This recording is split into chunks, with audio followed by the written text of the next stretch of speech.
affirm that I am willing to take up the office of First Minister, and I affirm the pledge of office is set out in Schedule 4 to the Northern Ireland Act 1998.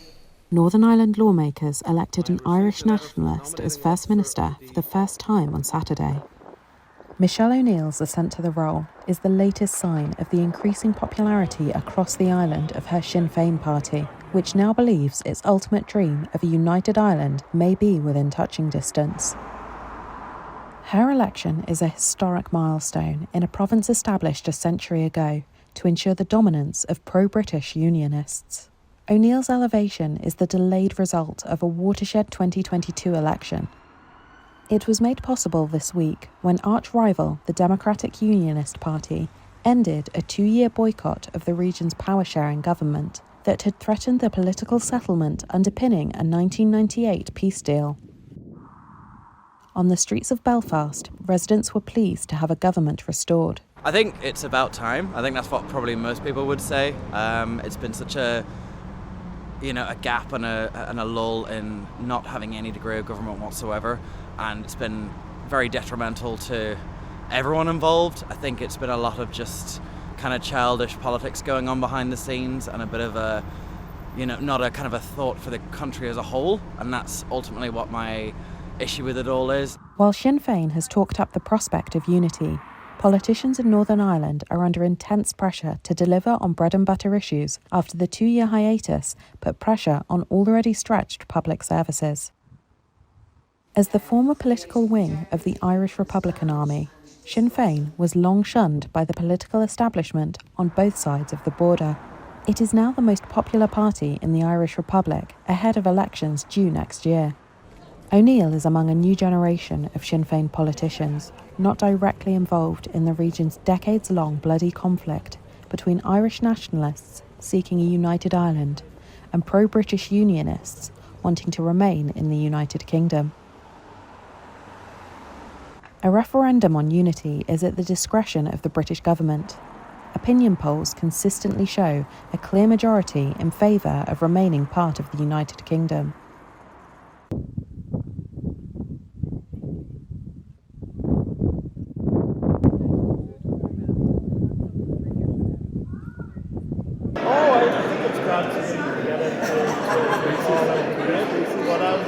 Finally, yes, we've spoken a lot, but we've never.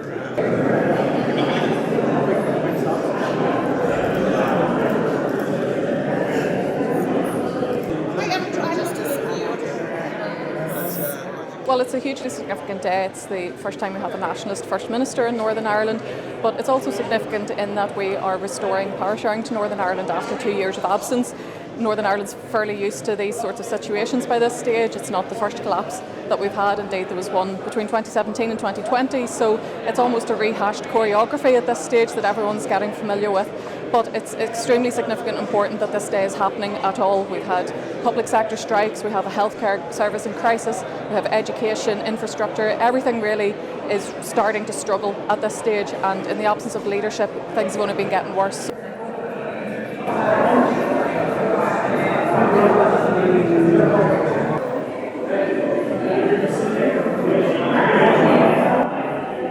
I think there is a lot of hope here that things will work out.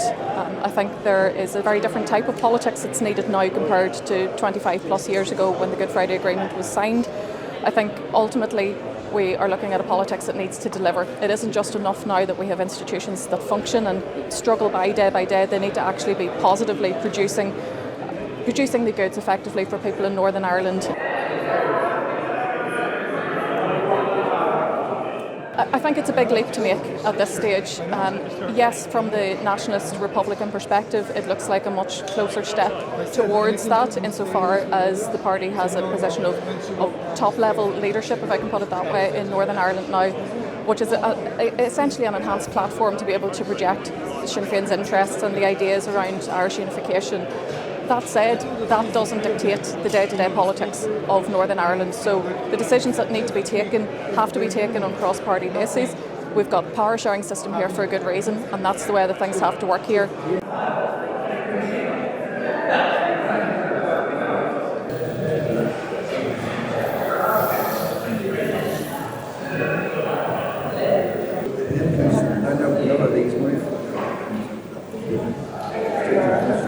Ms O'Neill, are you willing to take up the office of First Minister and affirm the terms of the pledge of office? Good Tommy Talchinach, Offig and Friavara Aglaku, I confirm that I am willing to take up the office of First Minister, and I affirm the pledge of office as set out in Schedule 4 to the Northern Ireland Act 1998. I have received a letter from the nominating officer of the DUP for this item of business. I call Mr Buchanan to nominate a member of the Assembly to the Deputy First Minister. It's more an honour due Shasu and Shaw Mar Friavara. Today opens the door to a future, a shared future. I am honoured to stand here as First Minister.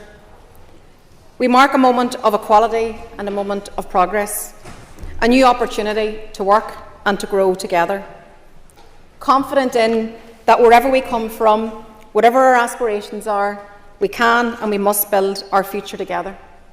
I'm really delighted to see every MLA back in this chamber today, and I welcome the fact that the DUP have decided to re-enter the democratic institutions and that the outcome of last year's Assembly election is now being respected.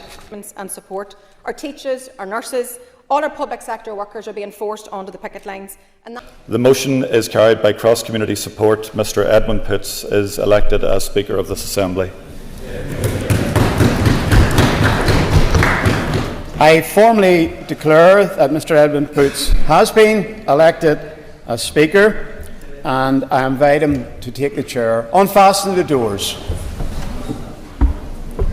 Oops.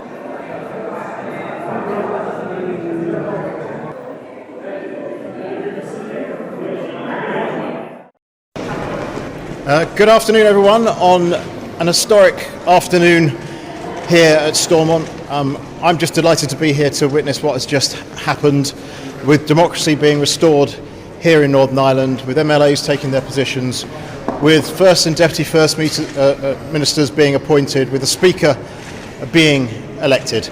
It's a great day for Northern Ireland, a great day for everybody here, a great day for businesses across this place, people across this place, and for the future of the public services here.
I think it's a good thing that they're all going back, because at the end of the day, they're getting paid for doing nothing.